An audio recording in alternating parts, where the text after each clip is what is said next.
Men say what they mean. Women say more than they mean. So you just plain have to recognize that a man usually says what he means directly. So you just practice taking it at face value, knowing it usually is what it is.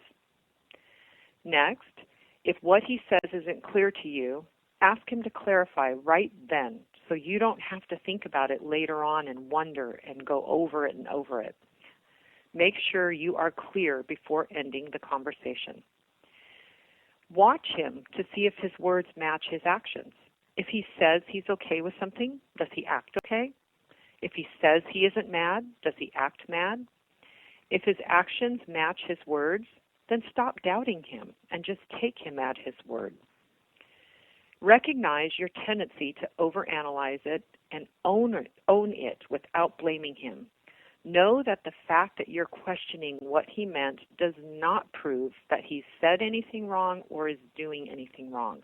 In other words, sometimes women have that feeling like, oh, if I feel uncomfortable, it must mean something's not good, and that's not necessarily the case. If you don't know how to trust your intuition, thoughts, perceptions, or feelings, explain the problem to him.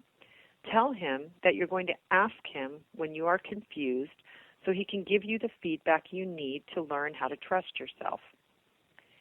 If you are overanalyzing his words, actions, and inactions because you are insecure in your relationship, then own your insecurity and work on becoming more self-confident.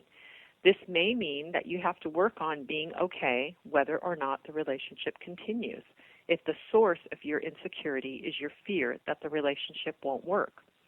If it is because you need more feedback from him on how things are going, then risk having that conversation.